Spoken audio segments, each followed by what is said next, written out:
Ya estamos de regreso en Masa Crítica en Iquique de Televisión, en el tercer bloque y último de nuestro programa. Se ha hablado más de la productividad, ¿cierto?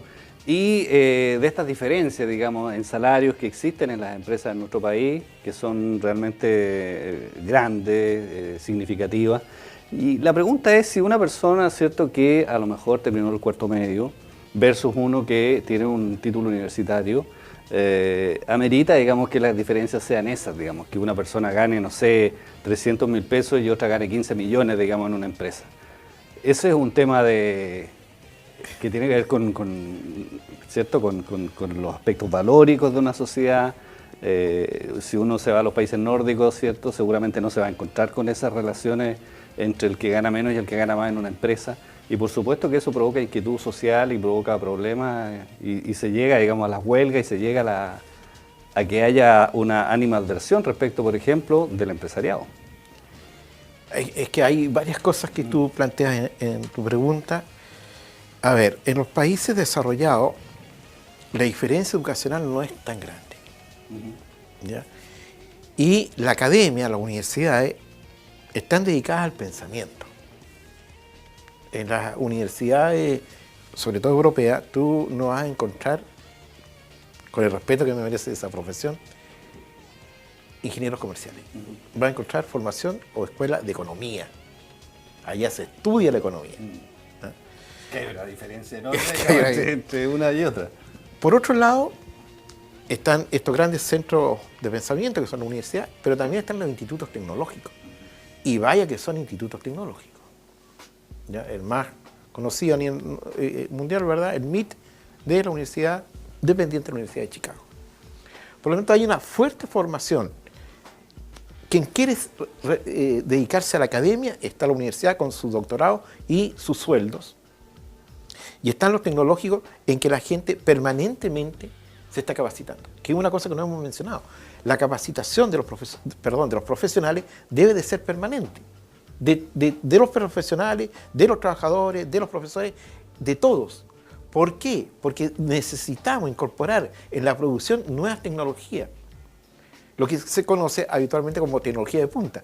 Yo creo que Mauro va a estar a lo mejor coincide conmigo, que en esta región la tecnología de punta la tienen las mineras. ¿Ya? Y las mineras te están permanentemente capacitando a sus técnicos, a sus profesionales para el uso de esa tecnología. Porque hoy día la producción ya no depende tanto de la fuerza de trabajo, depende de las capacidades y habilidades de los trabajadores. Y eso hay que formarlo. ¿Ya? Por lo tanto, el país ahí tiene un déficit. O sea, discúlpenme, seguimos pensando el desarrollo de este país en la sociedad industrial, ni siquiera postindustrial. Estamos hablando de 2 siglos atrás, casi. Entonces necesitamos que el país entienda y dé este giro para una sociedad de la información. Hoy día la informática, y eso Jorge lo sabe, ya es parte esencial de la producción. ¿Qué es lo que he hecho yo de menos en zona franca? Eso, entre otras cosas. O sea, no podemos seguir con que, discúlpenme la expresión, sale el correo, ¿verdad?, a la zona franca para que le timbren. O sea, eso ya es de pasada, eso era época incaica. Los incaicos usaban los chasquis. Claro. No podemos seguir usando chasquis, entonces hay un déficit. Sibel, ¿tú estás de acuerdo con ese planteamiento? Absolutamente. Y bueno, ratificar lo que dice Mauro acerca del trabajador. Yo, por lo demás, mis 10 años de profesión he sido trabajadora, dependiente de un empleador, por tanto, estoy absolutamente de acuerdo con él que el trabajador por sí no es un producto. Pero la sociedad desafortunadamente lo mira así por esto que tú señalas. Mientras mejor produzco, mientras más produzco, soy mejor evaluado. Y me parece muy liviano que compares un profesional recién salido de la universidad con un joven que tenga cuarto medio, con esta diferencia de 300 a 15 millones, no conozco ninguno. Un trabajador de una gran empresa, porque no hay tantas tampoco en Chile que perciban mensualmente 15 millones de pesos, más allá de los futbolistas, tiene un sinfín de otras capacitaciones, tiene magíster, doctorados, que no es solo pasar por la universidad 5 años, porque eso hoy ya afortunadamente con el desarrollo económico que ha tenido el país, está al alcance, con sus bemoles, pero hoy un chico de cuarto medio puede acceder a la universidad. Sin embargo, eso ya no es suficiente, por lo que tú explicabas. Sí. Bueno, respecto al tema de las capacitaciones, francamente, acá las empresas de Frentón no capacitan a los trabajadores. Y la normativa lo exige, pero no lo hacen. Porque tenemos los comités bipartitos de capacitación, usted que fue Seremi sabe esa situación y cómo el empresariado no lo utiliza. Y cuando los trabajadores se han atrevido a exigir esto, son simplemente cancelados. Porque a nosotros nos ha tocado vivirlo incluso como sindicato. Entonces, incluso podemos volver a lo mismo que inició esta conversación de cuál es la conciencia que hay respecto a cómo desarrollamos, a cómo mejoramos. Y respecto a esta situación de capacitación, yo creo que falta, y francamente yo creo que falta mano dura en fiscalización al respecto. Porque hoy día por normativa se puede exigir a las empresas generar estos comités bipartitos, en los cuales hay una participación del empresario con los trabajadores y en común acuerdo van generando en qué se pueden ir capacitando. Muchos empresarios dan argumentos que no quieren capacitar al trabajador porque después se va a ir y va a encontrar un mejor trabajo, un mejor sueldo. O sea, esas situaciones son las que hoy día tenemos como sociedad. Y lo que planteaba recién el señor Acib en relación a que la sociedad ve que esta desigualdad, yo creo que no es la sociedad, sino que es el empresariado. Y francamente el empresariado no es la sociedad, somos todos. Y yo creo que la gran mayoría está de acuerdo en decir que hace falta un cambio, hace falta dar las oportunidades, porque yo soy dueño de truncar la posibilidad de otro. Y hoy día así lo vemos, así vemos cómo se funciona lamentablemente el empresario chileno. Y obviamente el que llega de afuera también se acostumbra a lo que hay en nuestro país. Pero eso es lo que hoy día tenemos en cómo se incumplen los acuerdos. Tenemos el caso de los mismos trabajadores públicos, el tema del 80-20, ese buenismo nunca se ha cumplido, nunca se ha respetado. Y sin embargo está en el estatuto administrativo. Entonces, hay situaciones que francamente se dicen que en qué situación estamos, qué es lo que queremos, hacia dónde queremos llegar como sociedad, qué es lo que queremos alcanzar, cuál es el desarrollo que buscamos. ¿Buscamos un desarrollo a través de la estadística simplemente o queremos un desarrollo realmente concreto, real, que a la gente le llegue el crecimiento del país? Porque eso hoy día no se ve.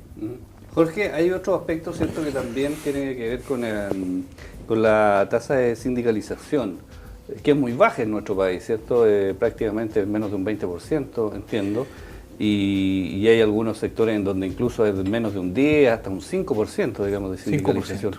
Entonces, ¿por qué ocurre eso? Digamos, si efectivamente los trabajadores, ¿cierto?, sienten que hay muchos derechos que son vulnerados o situaciones, ¿cierto?, que podrían mejorar si están sindicalizados, no ocurre, no se allegan a los sindicatos.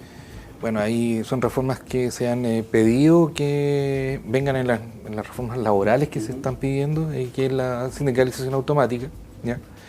Que antes existía, y la verdad es que la fuerza de los sindicatos se perdió con esto, cuando se perdió el tema de la sindicalización automática, porque antiguamente cuando se hacían, por ejemplo, alguna movilización, se hacía una huelga, y se lograban alguna mejora, estos iban a los que efectivamente habían participado de la movilización, ¿ya? Hoy día no. Hoy día, por ejemplo, cuando el sector público se moviliza, le toca a Pedro, Juan y Diego, ¿ya? Haya salido o no haya salido a movilizar. Entonces, quizá esa inconsistencia han debilitado a los sindicatos y a la asociación en su general. Pero también existe cierto desapego al tema colectivo. Hoy día la sociedad está muy personalista. Yo subsisto, yo salgo adelante y no me interesa el interés colectivo. Pero yo creo que ese análisis lo puede hacer mejor que yo, Omar, desde un punto de vista sociológico de lo que está pasando en la sociedad, digamos. Pero son temas personalistas que se pierde el tema colectivo, ¿ya? La verdad que uno como dirigente le toca, yo veo mejor el tema colectivo, cuando nos toca todo un beneficio, ¿ya? Y eso se ha perdido. Y quizá eso ha impactado negativamente, no solamente a las agrupaciones sindicales, sino a los partidos políticos, que también vienen bajadas, a la participación ciudadana en general, ¿ya? Yo creo que por ahí va el tema. Apoyar un poco lo que dice mi compañero. También es un tema histórico que también tenemos que hacernos cargo, porque antiguamente había mucha conciencia de clase, había mucha conciencia entre los trabajadores y se buscaba la sindicalización y era uno de los pilares quizás dentro de nuestro país. La sindicalización era bastante fuerte hace un tiempo atrás, pero eso también se quitó de golpe, ¿sí? Esa situación se perdió, se mutiló la conciencia sindical, se mutilaron los dirigentes sindicales, desaparecieron y toda esa situación fue generando el modelo que hoy día tenemos como país, pues. ¿Sí? Eso es lo que hoy día tenemos como herencia. Que el trabajador es individualista, que el trabajador prácticamente está endeudado hasta más arriba del cuello y que finalmente no decide sindicalizarse, no decide participar. ¿Por qué? Porque por miedo a perder el trabajo y porque tiene cuentas que pagar. Porque eso es lo que hoy día tenemos. Entonces, también hay un trabajo que se debe realizar en relación a la conciencia. Hoy día un trabajador joven sale al mundo laboral y no tiene idea cómo le tienen que pagar, qué es lo que tiene que ir estipulando en su liquidación de sueldo, cuáles son sus derechos, no tiene idea. Esa situación antiguamente es así, se educaba civilmente, pero hoy día no existe. ¿Por qué? Porque prácticamente no queremos gente que conozca sus derechos, y eso también hagámonos cargo. Entonces, ahí hay grandes cambios que necesitamos, capacitación, generar conciencia, que la gente reconozca y conozca qué es lo que el patrón quizá tiene que darle, cómo le tienen que pagar, cuáles son sus derechos, y eso es lo que finalmente nosotros como central apuntamos, que de una vez por todas se genere la conciencia en torno a los derechos. También hay otro elemento que no se toca mucho, que es la práctica antisindical. Que si bien es cierto, no salen... Eso precisamente quería plantearte, porque uno conoce empresas, ¿cierto?, que son exitosas, que les va muy bien y no tienen sindicato, ¿cierto? Ocurre, por ejemplo, mucho en los colegios, y los profesores tienen miedo, todavía, digamos, estamos a ¿cuántos años terminó la dictadura? Ya 20 y tantos años, 24 años, y tienen miedo a sindicalizarse o a armar un sindicato porque están viendo que, no sé, el inspector, el director, alguien por ahí los puede ver y le puede parecer mal y, no sé, a fin de año los cancela. Todavía ocurre eso. Eso es una realidad. Hoy la empresa sabe o le llegan rumores de qué trabajadores se quieren organizar y de inmediato son cancelados. Y ahí viene el abuso del artículo 161, que es necesidad de la empresa. Esa también es una herramienta utilizada fuertemente por el empresario. ¿Y hay defensa para los trabajadores, Omar, o no? ¿Qué piensas tú? No, absolutamente. No, o sea, todo, a ver, yo creo que podríamos sincerarnos. A ver, yo creo que Sibel va a coincidir conmigo en el sentido de que pareciera que los trabajadores en general no saben cuáles son las leyes que los protegen. Y eso es parte, entonces, lo que dice Mauro, de que acá falta una educación sobre los derechos laborales que están consagrados en la legislación. ¿Ya? Pero sin embargo, el tema es por qué en nuestra sociedad se produce este desequilibrio. Y por lo tanto, yo sostendría y le plantearía a nuestros invitados hoy día que finalmente el modelo o el crecimiento económico que muestra el país, uno de sus pilares descansa en el no reconocimiento del aporte del trabajador, tanto en el ámbito público como en el ámbito privado. ¿Ya?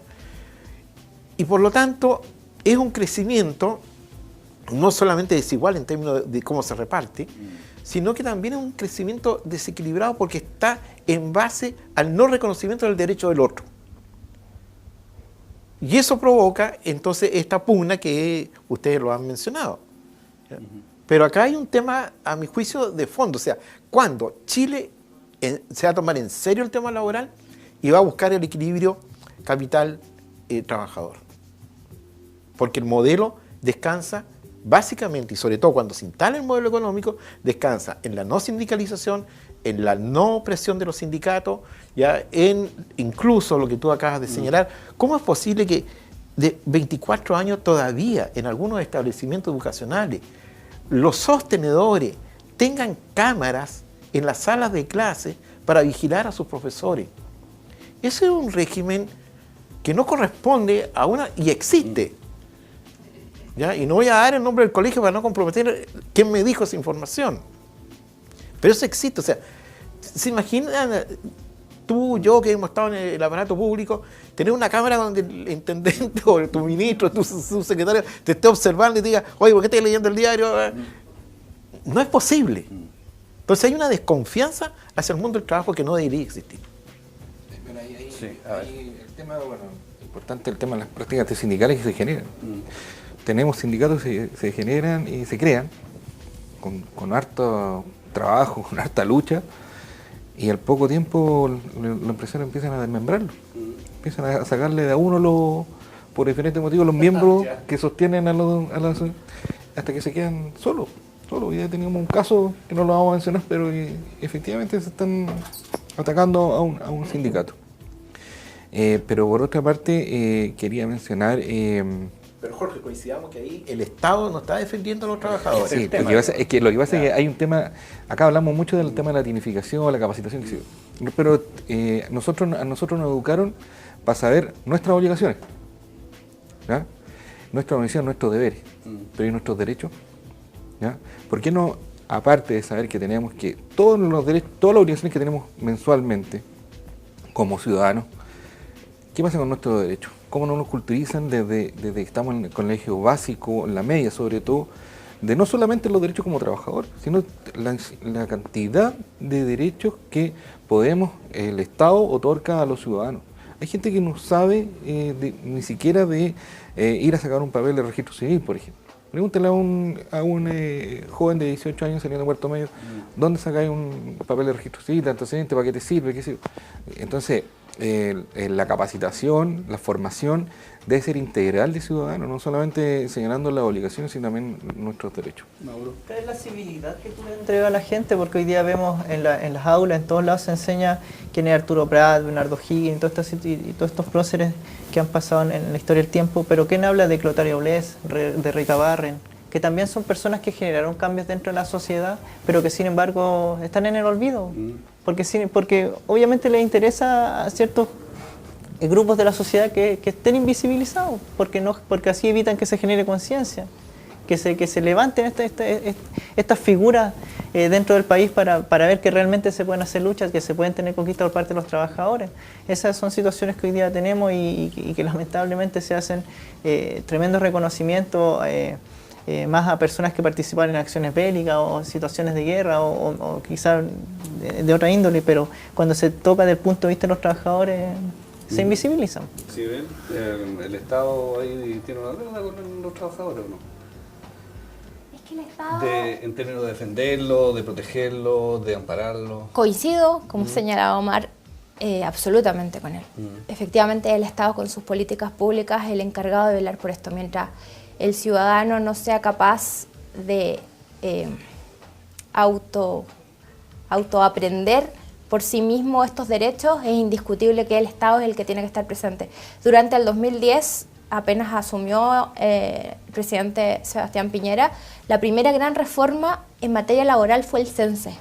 El CENSE era el organismo que coordinaba las capacitaciones que dice Mauro, que son instadas por tanto trabajadores como por el empleador, y hay una franquicia tributaria de por medio, porque durante más de 10 años con gobiernos anteriores de la misma presidenta actual, en su gobierno anterior, el CENSE era una pantalla. En realidad, ni siquiera había un rol fiscalizador de las personas que asistían. La primera gran modificación que tuvo el CENSE con sus cursos es que debía haber un huellero electrónico para determinar qué personas asistían a la capacitación. Y hubo una discusión incluso a nivel de tribunales, porque estaban atentando contra garantías, señalaban ellos, constitucionales, derechos adquiridos de una pseudoempresa que solo se abastecía de los recursos del Estado porque no hacían bien su labor. Y en nuestra región, personalmente presidí una capacitación de más de 250 horas de derecho sindical, que la ocuparon gran parte empleados públicos, empleados del sector público, porque, como señalaba Omar, el Estado es el primero que debe fiscalizar y es el gran motor que debe mover y que debe ser la estabilidad que esté presente dentro. Es como un padre de familia. Aquí, con un cambio de gobierno, nos cambian el padre, pero esto debe continuar. Por lo tanto, la inestabilidad que hay en el sector público es la más grave de todas. Que el cambio de gobierno signifique que salga más de la mitad de los empleados técnicos, porque una de las premisas y uno de los parámetros principales que nos mantuvo como lineamiento nuestro expresidente fue precisamente que aquel técnico, que era un funcionario público de carrera y que hacía bien su trabajo, se debía quedar. Y eso pasó. Sin embargo, ahora el cambio de gobierno no importó nada, no importó ni siquiera importó las personas que estaban por concurso con una alta dirección pública, con un sistema que había implementado la misma presidenta Bachelet. Bueno, no queda nada más un minuto, hemos llegado al término del programa.